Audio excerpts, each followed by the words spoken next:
Hello, नमस्कार, जय हिंद प्यारे साथियों। गुड मॉर्निंग आप सभी को। उम्मीद करता हूँ सभी दोस्त बढ़िया होंगे और मैं आलोक आप सभी लोगों का बहुत बहुत स्वागत करता हूँ आज के अपने करंट अफेयर की शानदार सी क्लास में। और आज हम बच्चा कवर करेंगे पूरी देश दुनिया गली मोहल्ला जिला कस्बा राज्य सभी खबरों को। और उसके पहले जैसा कि आप लोगों को पता है हम करते हैं एक 2 मिनट का रिवीजन जो कि होता है हमारा पिछले दिन का। तो आज हम अपना रिवीजन करेंगे 8 अक्टूबर का। फिर आपसे हमने कल डिस्कस किया था कि राजस्थान के पोखरण रेंज में एक मिसाइल डिफेंस सिस्टम का परीक्षण किया गया। उसका नाम क्या है? तो उसका नाम है VSHORADS। उसके बाद एक संग्रहालय का उद्घाटन किया गया प्रधानमंत्री मोदी के द्वारा।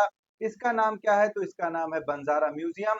उसके बाद आपसे एक और चीज डिस्कस की गई थी कि भारत जो है वो विदेशी मुद्रा भंडार जो उसका होता है उसमें चौथे स्थान पर आ गया है विश्व में। तो ये कितना भंडार रख चुका है? तो ये रख चुका है 700 अरब डॉलर का। उसके बाद एक चागोस द्वीप समूह की बात की गई थी। ये मॉरिशस को वापस मिल रहा है। तो ये कौन वापस कर रहा है? ये कर रहा है यूनाइटेड किंगडम, यानी कि ब्रिटेन के द्वारा ये अब मॉरिशस को वापस किया जाएगा। इसमें मध्यस्थता मेरे दोस्त की थी किसने?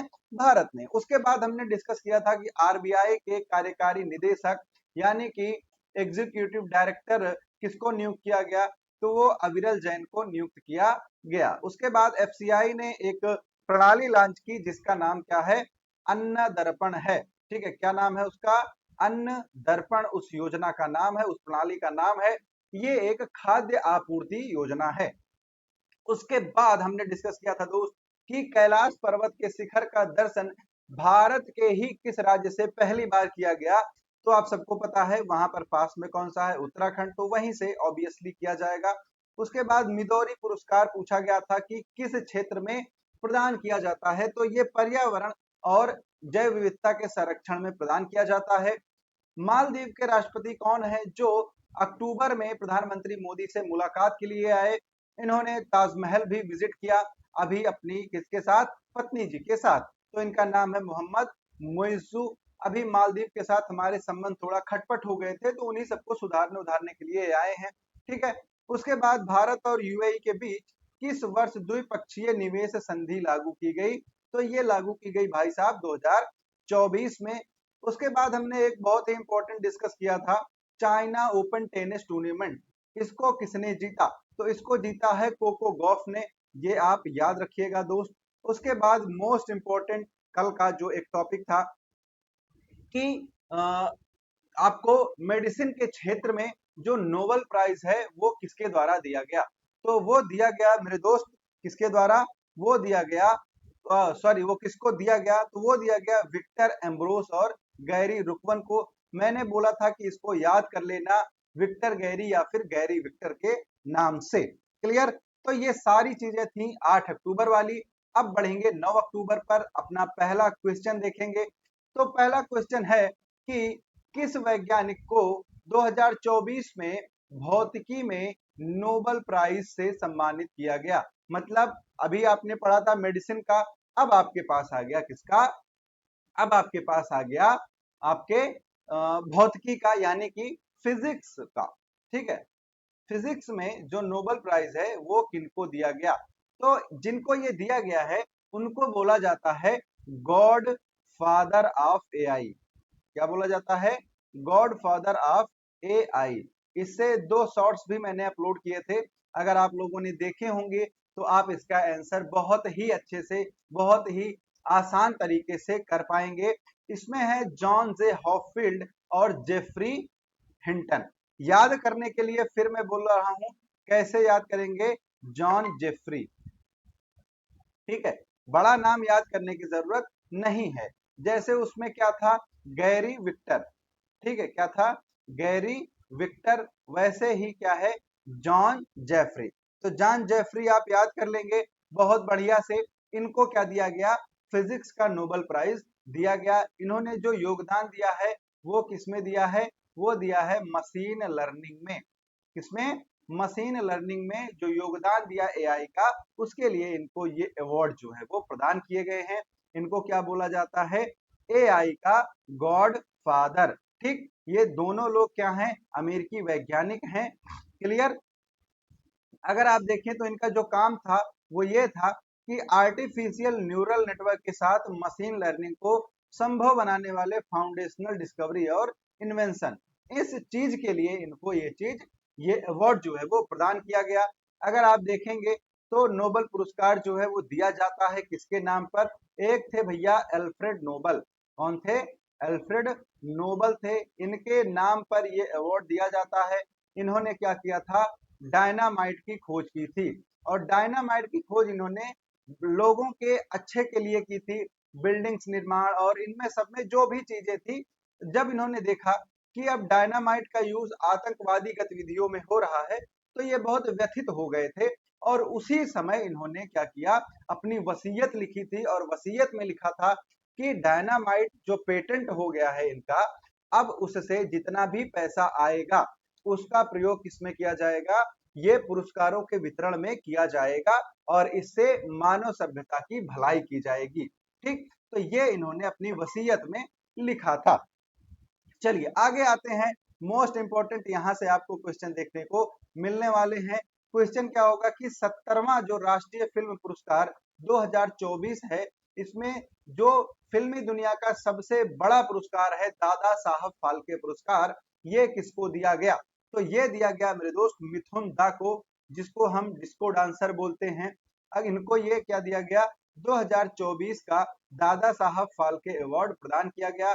शबाना आजमी एक ऐसी एक्ट्रेस हैं जिनको सबसे ज्यादा बार ये अवार्ड्स प्रदान किए गए हैं।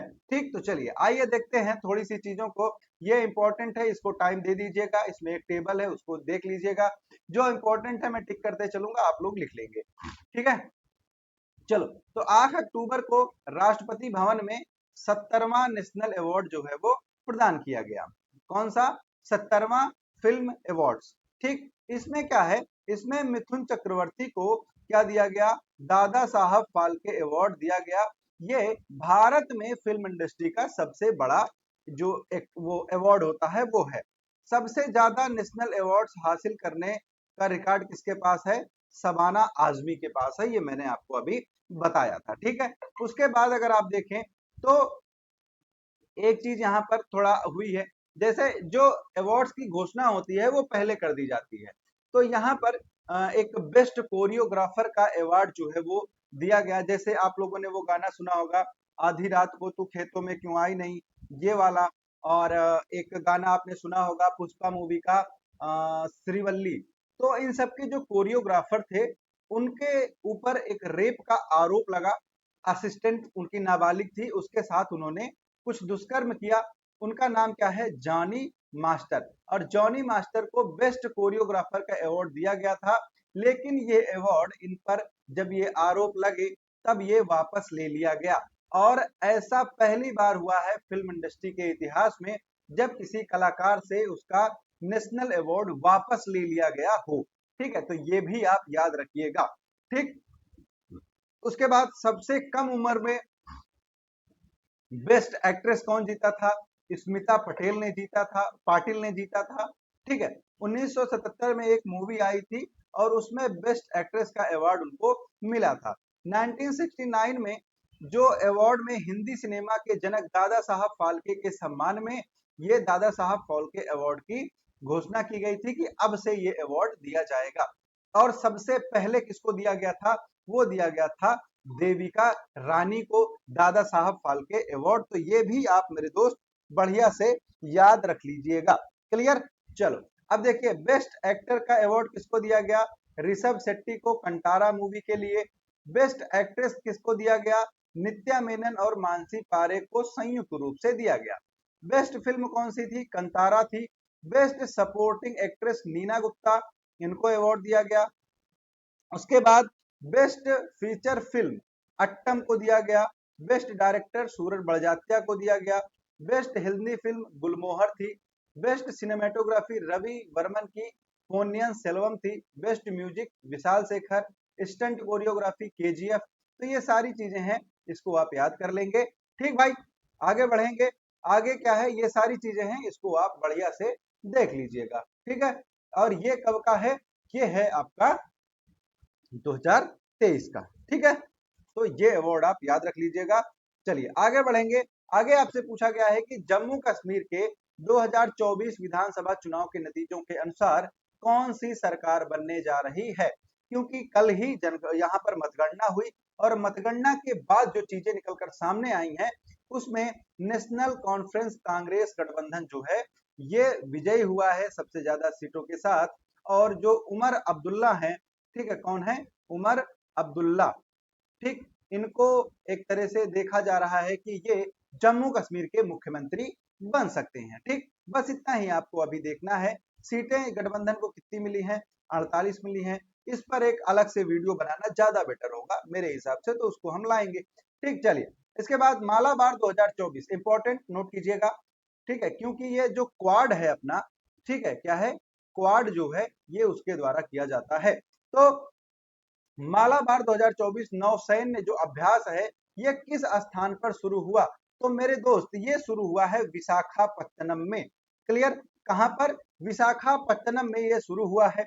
आंध्र प्रदेश में। कब से? 8 अक्टूबर से चालू किया गया है। कब तक चलेगा?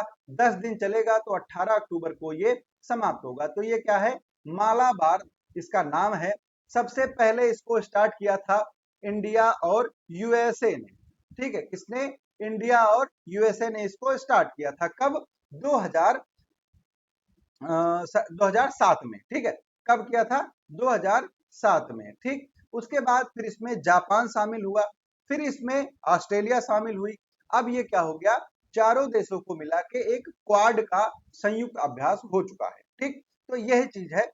इसमें क्या है? ऑस्ट्रेलिया, जापान, अमेरिका और भारत जो है वो शामिल होते हैं। मालाबार अभ्यास बंगाल की खाड़ी में पहली बार हुआ था 2007 में।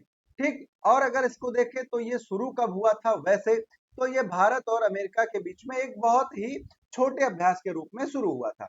2015 में इसमें जापान शामिल हो गया। 2020 में इसमें ऑस्ट्रेलिया भी शामिल हो गया। ठीक, तो ये सारी चीजें यहाँ पर हो जाती हैं। इसका मेन मकसद क्या है? इसका मेन मकसद है जो चाइना यहाँ पर साउथ चाइना सी में अपना प्रभुत्व जमाए है, ये हम क्या करते हैं? हिंद महासागर के बंगाल की खाड़ी वाले क्षेत्र में जब हम इसका अभ्यास करते हैं तो मेन मोटिव होता है कि हम चाइना को काउंटर करेंगे। ठीक, क्या होता है?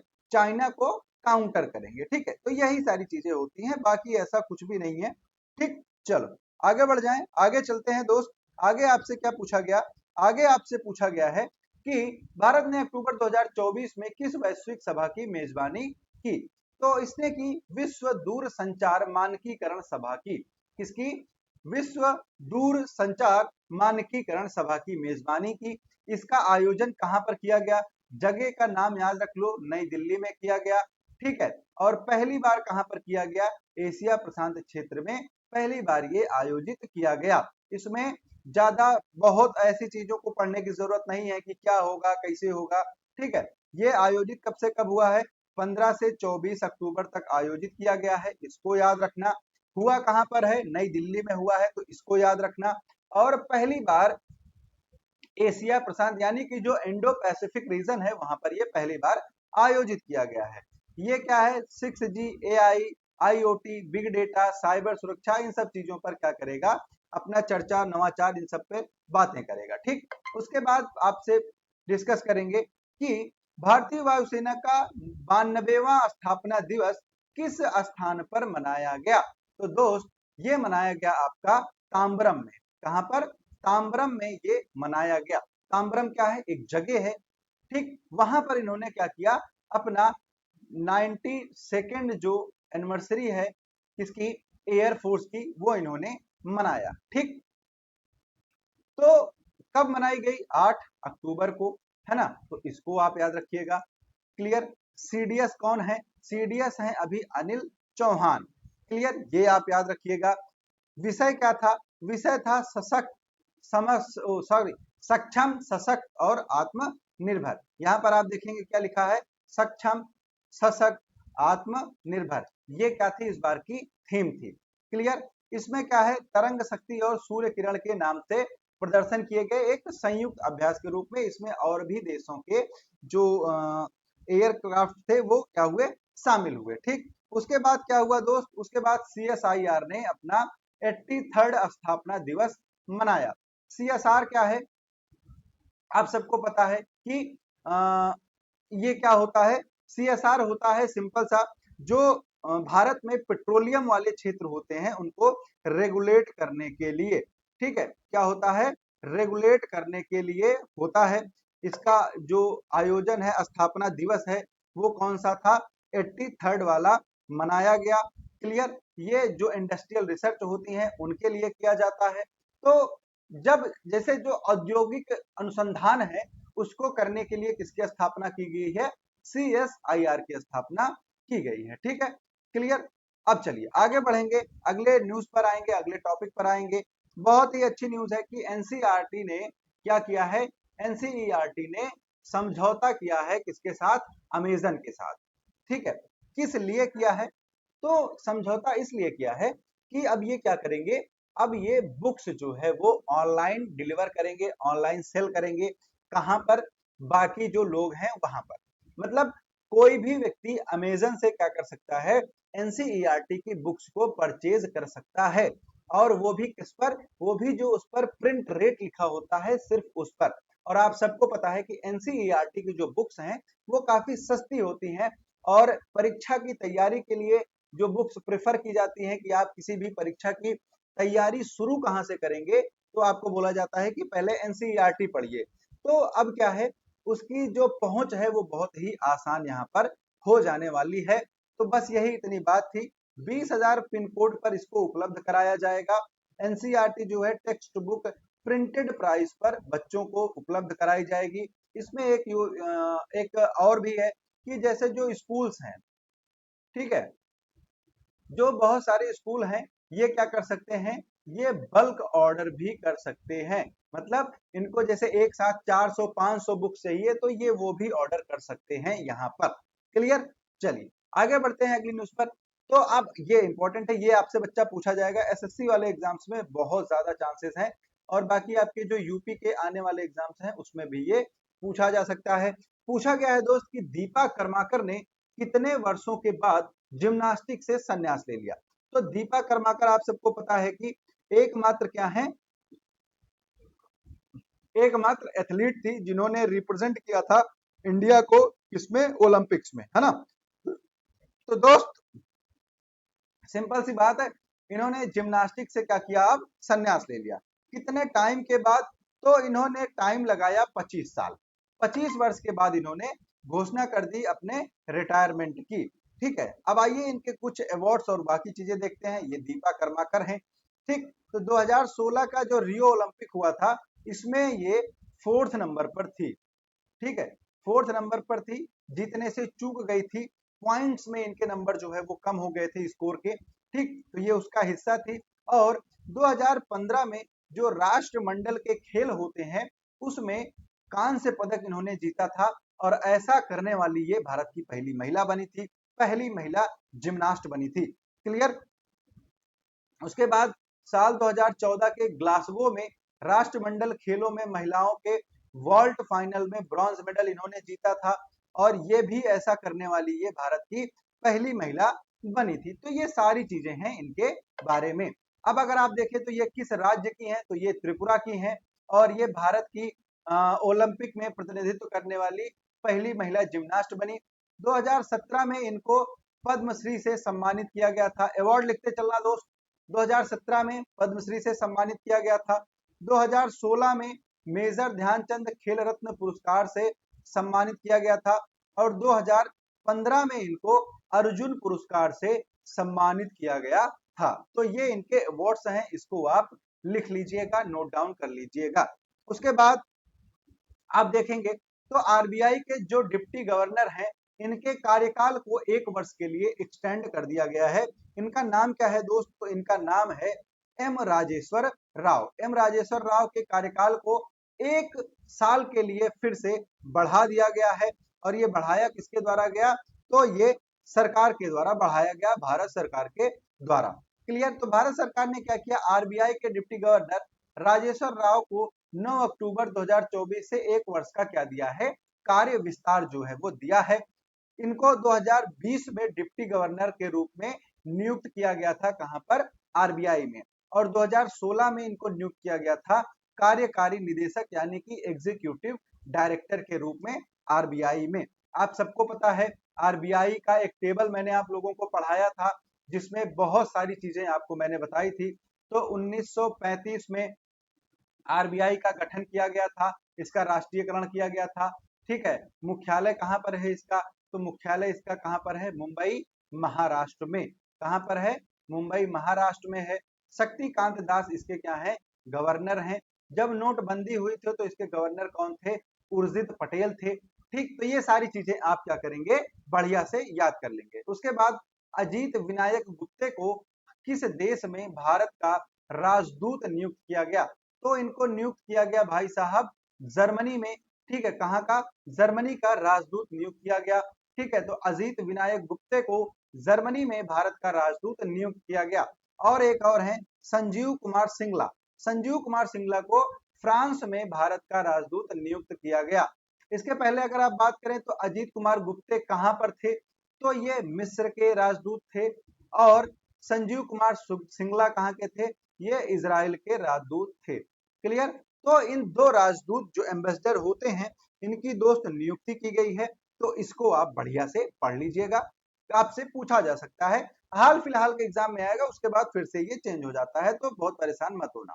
ठीक, उसके बाद आपसे पूछा गया कि प्रधानमंत्री ने पीएम किस जो कुसुम योजना है, ठीक, उसके तहत 19 मेगावाट का सौर ऊर्जा संयंत्र किस राज्य में चालू किया, तो ये चालू किया है महाराष्ट्र में। यहाँ पर टोटल 5 संयंत्र जो है इसका उद्घाटन प्रधानमंत्री नरेंद्र मोदी के द्वारा किया गया, जिसमें संभाजी नगर में 3 मेगावाट, नांदेड़ में 5 मेगावाट, बाकी कोल्हापुर, अकोला और बुल्ढाड़ा में तीन तीन तीन और बुल्ढाड़ा में 5 मेगावाट का जो संयंत्र है ये चालू किया गया। इसका जो निर्माण है वो Megha engineering and infrastructure limited के द्वारा किया गया है, तो ये भी आप याद रख लेते हैं। चलिए, यहाँ पर आपका करंट अफेयर बहुत ही प्यारे तरीके से समाप्त होता है। अब आएंगे अपने स्टैटिक जीके वाले पोर्शन पे। तो स्टैटिक जीके में आज आप पढ़ेंगे सांस्कृतिक उत्सवों के बारे में। तो आंध्र प्रदेश के उत्सव को सबसे पहले डिस्कस करेंगे। यहाँ पर भैया दशहरा होता है, उगाड़ी होता है, डेक्कन महोत्सव होता है और ब्रह्मोत्सवम मनाया जाता है। फिर आएंगे अरुणाचल प्रदेश के उत्सव के बारे में। अरुणाचल प्रदेश में रेह होता है, बूरी बूट होता है, मायोको होता है, ड्री होता है, पोंगटू, लोसर, मुरुंग, सोलंग, मोनपा, मोपिन, ये सारे होते हैं। असम में आएंगे तो असम में एक होता है अंबुबाची, अंबुबाची का मेला लगता है। ठीक, उसके बाद होता है एक भोगाली बिहू। ठीक है, क्या होता है, भोगाली बिहू। एक होता है वैसाखी और एक होता है देहिंग पटकाई। फिर आप आएंगे बिहार पे, तो बिहार में छठ पूजा और बिहुल होता है। फिर आएंगे आप छत्तीसगढ़ में, तो माघी पूर्णिमा और बस्तर दशहरा जो है यहाँ पर आयोजित किया जाता है। गोवा की बात करेंगे तो गोवा में सनबर्न फेस्टिवल, लादेन और मांडो का आयोजन किया जाता है। गुजरात में नवरात्रि, जन्माष्टमी, कच्छ उत्सव और उत्तरायण, जब सूर्य उत्तरायण होते हैं तब ये उत्सव मनाए जाते हैं। ठीक, तो ये सारे क्या हैं, उत्सव हैं जो भारतीय राज्यों में मनाए जाते हैं। ठीक है, तो ये सारी चीजें हैं दोस्त जो आप लोगों को यहाँ पर जाननी चाहिए। अब हम कल से क्या करेंगे, कल से या फिर मंडे से कोशिश करूंगा मैं आप लोगों के लिए कि मंडे से क्या करें, मंडे से हम एक एक जो स्टेट्स है ना, एक एक स्टेट का स्टैटिक जीके पूरा पूरा कवर कर दें। ठीक है, तो चलिए, अगर ये प्लान आपको सही लग रहा हो तो आप एक बार कमेंट करके यस नो कर दीजिएगा। और वीडियो का एंड करते हैं, मिलते हैं अगले सेशन में, अगले वीडियो में। तब तक के लिए आप सभी लोगों को प्यार भरा नमस्कार। दोस्तों, जय हिंद, जय भारत।